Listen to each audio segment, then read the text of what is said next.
Hello everyone. Welcome to Sumedh speaks. यहाँ हम बात करते हैं जियोपॉलिटिक्स, क्रिकेट और हर वो खबर जो भारत के लिए मैटर करती है। क्लियर अपडेट्स, स्मार्ट एनालिसिस, बस बिना ड्रामा के। आइए बातें अपने अभी के टॉपिक पे। तो जब बात आती है मिलिट्री पावर और डिटरेंस की, तो दुनिया के कुछ ही कंट्रीज हैं जो गेम को कम्प्लीटली चेंज करने की कैपेसिटी रखते हैं।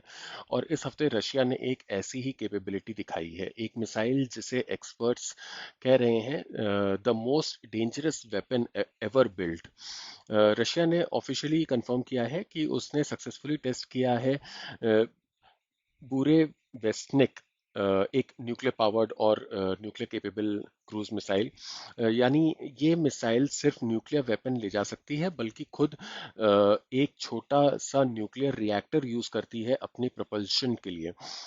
जनरल वैलेरी, जो रशिया के आर्म्ड फोर्सेस के चीफ ऑफ जनरल स्टाफ हैं, उन्होंने प्रेसिडेंट व्लादिमीर पुतिन को ब्रीफ किया है कि ये मिसाइल 15 घंटे तक उड़ी और लगभग 14,000 किलोमीटर का डिस्टेंस कवर किया।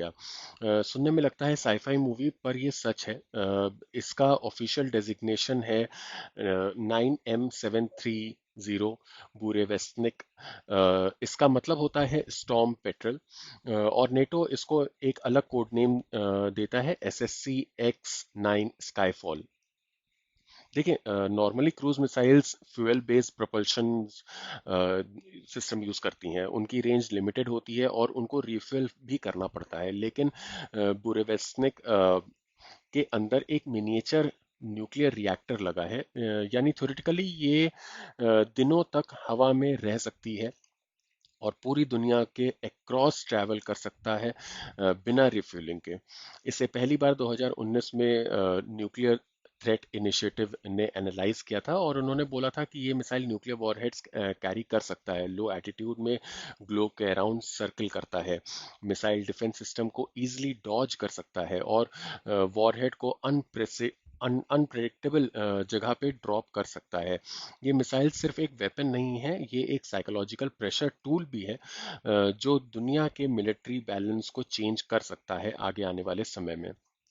देखिए, international institute of international institute for strategic studies IISS के 2021 के रिपोर्ट के हिसाब से बुरेवेस्निक की थ्योरेटिकल रेंज 20,000 किलोमीटर तक हो सकती है। यानी अगर ये रशिया के अंदर से लॉन्च हो, तो ये प्लैनेट के किसी भी कॉर्नर तक स्ट्राइक कर सकता है। सबसे डेंजरस चीज ये है कि ये मिसाइल सिर्फ 50 से 100 मीटर एल्टीट्यूड पे फ्लाई करता है, और इस हाइट पे फ्लाई करने का मतलब ये है कि रडार्स और मिसाइल डिफेंस सिस्टम्स के लिए इसको डिटेक्ट करना ऑलमोस्ट इम्पॉसिबल है।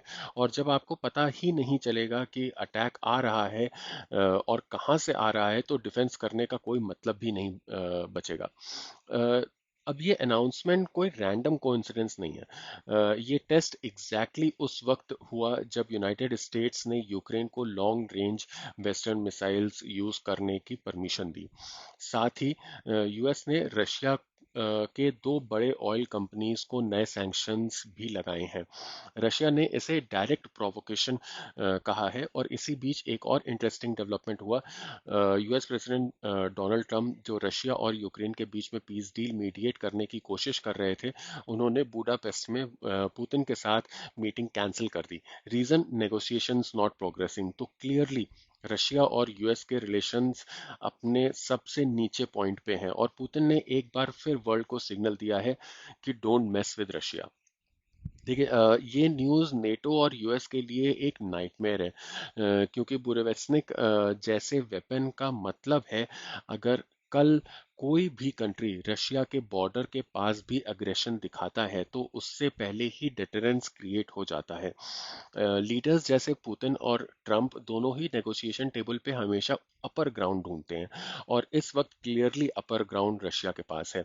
ट्रंप का मीटिंग कैंसिल करना भी इसी का इंडिकेशन है। वो जानते हैं कि अगर पुतिन से मिलेंगे, तो टर्म्स रशिया डिक्टेट करेगा। और ऑनेस्टली स्पीकिंग, मुझे भी लगता है कि रशिया अपनी यूक्रेन ऑब्जेक्टिव्स अचीव किए बिना रुकने वाला नहीं है। उनका गोल बहुत ही क्लियर है, स्ट्रैटेजिक डोमिनेंस और वेस्टर्न एनसर्कलमेंट का जवाब। अब सवाल उठता है इंडिया के लिए इसमें सीखने के लायक क्या है। देखिए, हम अपने डिफेंस कैपेबिलिटीज में डेफिनेटली प्रोग्रेस कर रहे हैं, there is no doubt about it.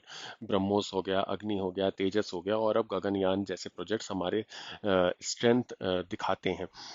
मगर अभी भी हमें बहुत दूर जाना है। हमें अपने होम ग्रोन डिफेंस टेक्नोलॉजीज को और अग्रेसिवली इनोवेट करना होगा। आज अगर हम अपनी कंपैरिजन पाकिस्तान के साथ करते हैं तो हम रीजनल पावर तो बन जाएंगे, मगर सुपर पावर कभी नहीं बन पाएंगे। हमें कंपटीशन करना है चाइना और यूएसए के लेवल पे, और इसके लिए सिर्फ डीआरडीओ नहीं, प्राइवेट सेक्टर्स, स्टार्टअप्स और रिसर्च इंस्टीट्यूट्स सबको मिल के काम करना होगा। सुपर पावर बनने के लिए इकोनॉमी ऑब्वियसली जरूरी है, लेकिन अपने बॉर्डर सिक्योर करना और अपने इंटरेस्ट प्रोटेक्ट करना और भी जरूरी हो जाता है। और उसके लिए हमें डिफेंस में सेल्फ रिलायंस के साथ साथ इनोवेशन माइंडसेट लानी होगी।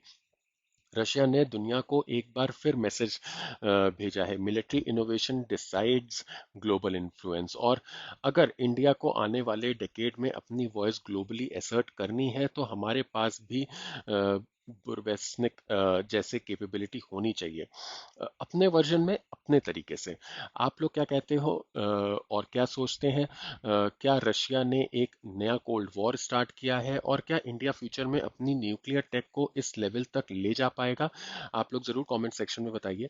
Thank you for watching. Please like, share and subscribe.